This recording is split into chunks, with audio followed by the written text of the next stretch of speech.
Sheikh Akeugba Gold náà ti ṣe ìgbìyànjú tiwọn láti parí aáwọ̀ tó wà láàrin Ṣàngó Ògbómọ̀ṣọ́ àti Chief Ìmáàmù ìlú Ògbómọ̀ṣọ́.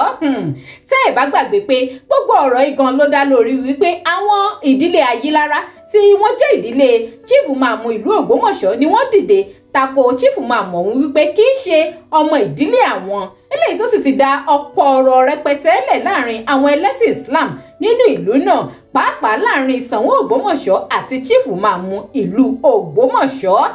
Sheikh Akeugba Gold wá wòye ọ̀rọ̀ ọ̀hún wípé kò yẹ káwọn dákẹ́, káwọn fọwọ́ lẹ́ran, káwọn máa wòye. Náà bá gbéra ó dìlú Ògbómọ̀ṣọ́ láti bá lè dá sí aáwọ̀ náà kó sì gbìyànjú láti parí gbogbo ohun tí ń bẹ nílẹ̀. Kí wá ní àbọ̀dé mítì tí Sheikh Akeugba Gold ṣe pẹ̀lú gbogbo àwọn mẹ́tẹ̀ẹ̀ta tí ọ̀rọ̀ ìkàn gangan, ìyẹn Ṣàngó Ògbómọ̀ṣọ́, ìdílé Ayilára àti Chief Ìmáàmù ìlú Ògbómọ̀ṣọ́? Ǹjẹ́ wọ́n ti rọ́rọ̀ ìgan parí bí? Bọ́ọ̀lù ọ̀rọ̀ gan ṣe lọ gangan. Ọ̀rọ̀ kì í síbẹ̀ o, nǹkan kì í sẹ́sẹ̀ ràgó.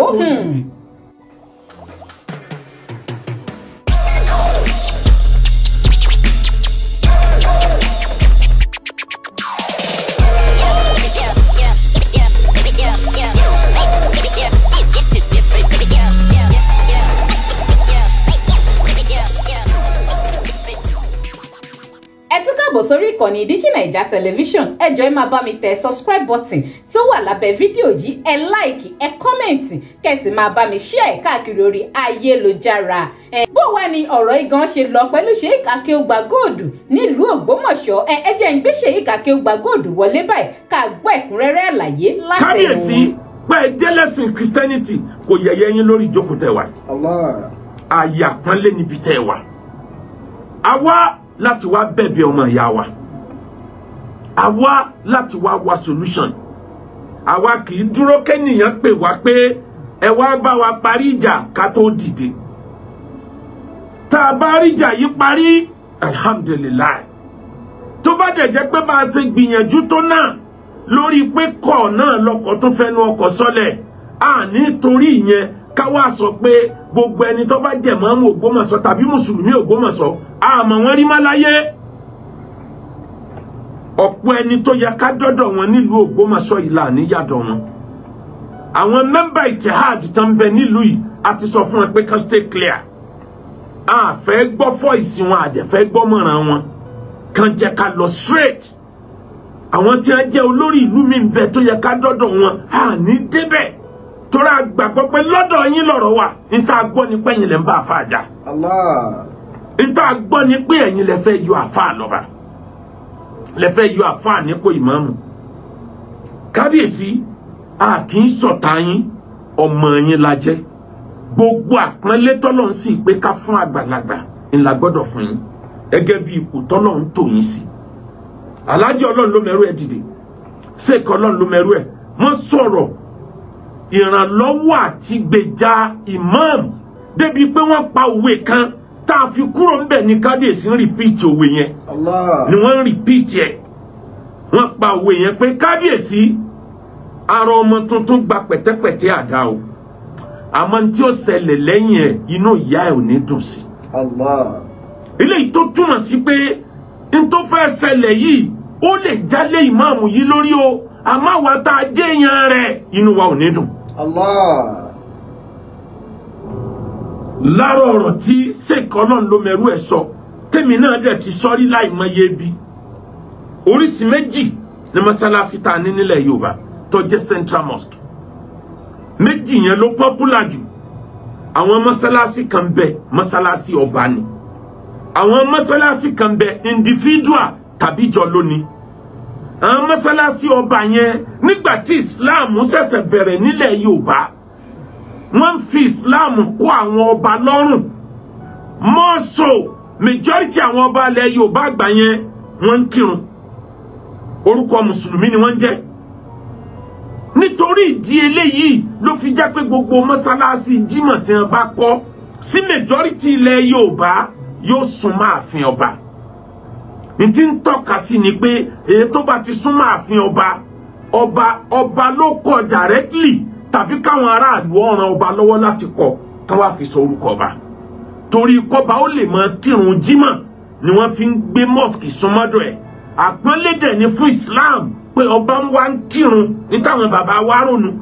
Àpọ́nlé ni pé ọba ìlú ń kírun, bọ́ba ìlú bá ti ń kírun á rí ọ̀pọ̀ ẹ̀mí, á rí wọn wíìnì fún Islam ni wọ́n fi gbé kalẹ̀. Kódà majority ìlú nílẹ̀ Yorùbá ọba ní appoint imam lé wọn lórí. Allah. Ọba ní yan imam. Nílẹ̀ Yorùbá wọ́n ní ẹbí tí jẹ imam, wọ́n dẹ̀ ní ìran. Èèyàn lè wá from anywhere tọ́lọ̀ ń bá kọ imam mọ́ yóò jẹ imam yẹn, òun náà ti fọ́ọ̀mù lineage míì bẹ̀ tí wọ́n kì í sábà gbà ẹni tí bàbá ọ̀ jẹ imam rí ilẹ̀ Yorùbá kì í sábà gbà. Ní àwọn mọ́sálásí tó bá jẹ́ tọba, mọ́sálásí kejì ní tàwọn ẹlẹ́sìn ní tàwọn onídíìnì àti ti individual táwọn tọ́lọ̀ ń bò láṣìírí tí wọ́n kọ́ ní tó bá wu àwọn yẹn náà lè ṣe níbẹ̀. Lóòótọ́ ni wípé innal masajida lillahi fala tad'u ma'a Allahi ahada. Mọ́sálásí Ọlọ́run ló ní, ẹnìkan ò gbọ́dọ̀ pàṣẹ lórí mọ́sálásí àfòfin Ọlọ́run. Allah. Àmọ́ bó ṣe rí yẹn náà Ọlọ́run ní àwọn kan tó gbé agbára lé lọ́wọ́. Lóòótọ́ láwùjọ tó bá jẹ́ àwùjọ Islam àwọn mùsùlùmí ló yẹ kán decide pé ta ni máàmù wa. Àwọn àfáà tán mọ̀ nípa ṣẹ̀ríà ló yẹ kán decide pé ta ni máàmù wa. Bẹ́ẹ̀ náà wá ni wọ́n ṣe ń decide ẹ̀ tí wọ́n bá decide tán pé lágbájá ni máàmù wa, wọ́n wá present ẹ̀ fọba pé kó endorse ẹ̀. Àmọ́ ilẹ̀ Yorùbá fún ìdílé ní priority. Ẹni tí bàbá ẹ̀ ọba jẹ́ ìmáàmù rí kó má yọjú sí. Bó lọ tí mọ ara ẹ̀ pẹ̀lú orúkọ ọ̀ràn míì wọ́n padà sọ̀tàn fún. Gbogbo eléyìí la wá ṣàlàyé fún kábíyèsí bàbá Ṣọ̀ún tilẹ̀ Ògbómọ̀ṣọ́ kọ́lọ́ ń jẹ́ kẹ́mi wọ́n gùn. Àmín. Abẹ̀bẹ̀ àjírẹ́bẹ̀ bàbá wa ní mi ò rojọ́ fún yàn rí níjọ́ tọ́rọ̀ yìí ti bẹ̀rẹ̀. Màá ṣàlàyé n tó ṣẹlẹ̀ fún yín. Bàbá ní tí mo bá ní mi ò bínú irọ́ ni mo pa. Àwọn apá kan ọ̀rọ̀ táwọn ò fẹ́ kó jáde tá a fi gbé ní live. Torí tá a bá gbé ní live àwọn ọ̀rọ̀ kan jáde lẹ́nu ìmáàmù tí ó máa dún ọba pé kí ni ọmọ yìí ń wí yìí. Àwọn ọ̀rọ̀ kan jáde lẹ́nu ọba tí àwọn gúrùpù ìmáàmù ó mú dání. Àwọn fámílì Ayélára wọ́n tú àwọn nǹkan kan jáde táwọn ò ní fẹ́ kí ìlú ó tí mà ká fi rí solution ní ò jẹ́ ká híà gbogbo ń tà ṣe lórí íńtánẹ́ẹ̀tì. Pé àṣírí ni ọ̀rọ̀ yìí, a gbọ́dọ̀ bàṣírí Islam. Béèyàn ò bá jẹ ìmáàmù mọ́ ẹ má sọ nǹkan tí ó bà láyé jẹ́. Bàbá wa ní gbogbo ọ̀rọ̀ yìí bó ṣe le tó yìí mo ṣe àdéhùn pé mi ò bínú sí mọ́. Nínú nǹkan méje tí mo notice pé kábíyèsí sọ wọ́n ní níbi tí mo ka ìmáàmù kúndé tábà sọ pé ojú ẹsẹ̀ tí mo dé náà láti ni mo ń gbógun ti ni mi ò gbógun ti. Ẹ̀sìn Islam yín òun kò yé mi sí, mi lè pàṣẹ lórí yín. Ẹ̀yin mùsùlùmí lẹ́mú ẹni tó bá wù yín wá fún mi màá sì endorse ẹ̀ báwọn bàbá mi ṣe wá látàná nìyẹn, kì í ṣèmi ni màá sì lẹ́tì ẹnìkan. Bẹ́ẹ̀ táwọn mùsùlùmí kan bá ní bó ṣe rí nì táwọn kan ní kò rí bẹ́ẹ̀, ìgbà yẹn ló tó wá di ká wá jókòó pé kí ló kàn tó yẹ ká ṣe. Ọ̀rọ̀ pọ̀ níbẹ̀ kábíyèsí wá fi ọ̀rọ̀ tì. Wọ́n ní sẹ́ wá rí gbogbo ohun tó ṣẹlẹ̀ yìí pátá kò sí lọ́wọ́ mi. Kí n tó dépò ọba àtàná tó yan ìmáàmù. Láti ìgbà yẹn làwọn ẹbí Ayélára ti ń protest ní ti ń kàn lábẹ́nú. Bẹ̀ tó ń wọn ò jákè. Bẹ̀ tí gbà tèmi dé káráyé mọ́ wá sọ pé ńgbà tí mo jẹ́ Christian ni mo gbè lẹ́yìn ẹnìkan. Mo dúró pé ibi tọ́rọ̀ bá fi sí, ibi òdodo bá fi sí lèmi náà dúró sí. Ẹ wá padà sọ́dọ̀ àwọn fámílì Ayélára. Àwọn ni wọ́n ní ọ̀rọ̀ yìí. Tẹ́ ẹ bá débẹ̀, ntẹ́ ẹ bá níbẹ̀, tí àwọn Ayélára bá gbà, àwọn fi Ọlọ́run táwọn ń sìn búra, kò sí nǹkan kan lọ́dọ̀ àwọn. Allah. Làbá dìde lọ́dọ̀ kábíyèsí. A pè ìmáàmù láti alẹ́, wọ́n ní ìmáàmù sọ yí pé òun ò fẹ́ rí wa. Kí ló dé tí ìmáàmù ò fẹ́ rí wa? Wọ́n ló sọ pé akéwùgbà góòlù ti take side pẹ̀lú ọ̀rọ̀ tó sọ lórí íńtánẹ́ẹ̀tì nípa ọba. so ó túmọ̀ sí pé tí mo mú expect ń pé kí n máa bú ọba kí n máa ṣépè fọba Ọlọ́run ní ṣe mí nírú ẹ̀ àlàáfíà lálá wá gbogbo ọba ilẹ̀ Yorùbá ló deserve àpọ́nlé àfi tó bá kọjá yẹ kọjá àbí tó yẹ àwa gbéra ó dọ̀dọ̀ ẹbí Ayílára ńgbà tọ́dọ̀ àwọn ará Ayílára àwọn tí wọ́n pàdé wá ń bẹ̀ ńjọ́ náà wọ́n lé lọ́ndrẹ́ǹd ẹnìkan ní ká record mo ní rárá ẹ gbọ́dọ̀ record anything sẹ́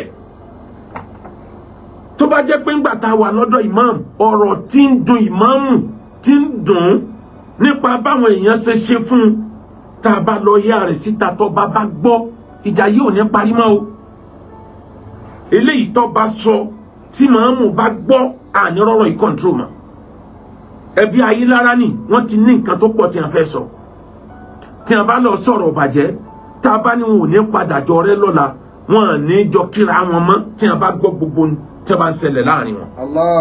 ẹnìkan ò gbọ́dọ̀ record gbogbo wa sì gbà bẹ́ẹ̀ a bá wọlé tó ẹbí Ayílára bàbá wa kan sọ̀rọ̀ ó lò ní Mágàjí Ayílára méjì ló wà gbogbo Ayílára méjèèjì àti tòkèdù àti kejì gbogbo àwọn làwọn jókòó bí ara ọ̀rọ̀ tá a fẹ́ kó escape síta ìgbà táwọn èèyàn ti gbọ́ lórí íńtánẹ́ẹ̀tì lẹ́nu ló jẹ́ kí n fẹ́ sọ jáde ọjẹ́rọ̀ ni ó jò tọ́ ni ọ̀tá èèyàn máa mú ọ̀rọ̀ burúkú mọ́wọ́ ni láti fi protect imam ni la fi play gbogbo ń ta sọ nbọlẹ tí wàá rí jagbajagba tẹ́ ń gbé kiri mo jẹ́ àfa àti téèyàn dẹ́rùbà nínú ayé níbi mo bá yé dé àfẹnitá àbájọ dẹ́rùbà lókun. afaminu makirallahi fala yamanu makirallahi illa alqawmul khasirun. bàbá tó jẹ́ kan nínú àwọn baálé Ayílára bàbá yẹn ní odidi ọ̀sẹ̀ méjì ni a fi ti òun mọ́lé nítorí ọ̀rọ̀ ìmáàmù tẹ́lẹ̀ wá bẹ̀bẹ̀ fún yìí. òun ọlọ́pàá ò arrest òun rí torí ọ̀rọ̀ pé òkì ń sọmọ wa ló ń fi lọ sún ẹlẹ́yẹlé àbí àgànkù ní fọ́sẹ̀ méjì pẹ̀lú aṣọ kan ṣòkòtò kan ẹ wá dé nísìnyí ẹlẹ́ẹ̀fẹ́ bẹ̀bẹ̀ ẹlẹ́ẹ̀fẹ́ parí ìjà òun rẹ́dì láti kú nítorí ọ̀rọ̀ tó wà lẹ̀ kì í ṣe ọmọ àwọn. àwa bẹ̀rẹ̀ sí bẹ̀ wọ́n àwọn ẹbí Ayílára ń wò mí lórí íńtánẹ́ẹ̀tì báyìí tó bá dàbí ọ̀rọ̀ àtún bẹ̀bẹ̀ lórí ọ̀rọ̀ ìmáàmù yìí náà ni mo wá sọ̀rọ̀ kan jáde ibẹ̀ yẹn ni mo ti gba àbùkù nọ́mbà 2 máa sọ tí wọn torí mo rí pọ́n repeat ẹ̀ lẹ́nu mo dẹ̀ sọ fẹ́ni tó lọ bẹ̀ náà mo download ẹ̀ fún kó náà tó lọ. kí lè rò tí yín lórí ọ̀rọ̀ yìí ẹ̀yin èèyàn jẹ́rìí wípé ọ̀rọ̀ yìí ti fẹ́ máa lẹ kó ti fẹ́ máa kọjá bẹ́ẹ̀ báyìí ǹjẹ́ mo ti rí àwọ̀ ìyànjú kí ni ó gbẹ̀yìn gbogbo ọ̀rọ̀ yìí gangan ẹ máa fèrò tí yín sí comment káàjọ máa tàkùrọ̀sọ ẹ má gbàgbé láti máa bá mi tẹ subscribe button tó wà lábẹ́ fídíò yìí tẹ̀ bá ti tẹ̀ tẹ́lẹ̀ ẹ like ẹ comment kẹ́sì máa bá mi share káàkiri orí ayélujára ẹ ṣeun tẹ́ ń wò mí ní gbogbo ìgbà.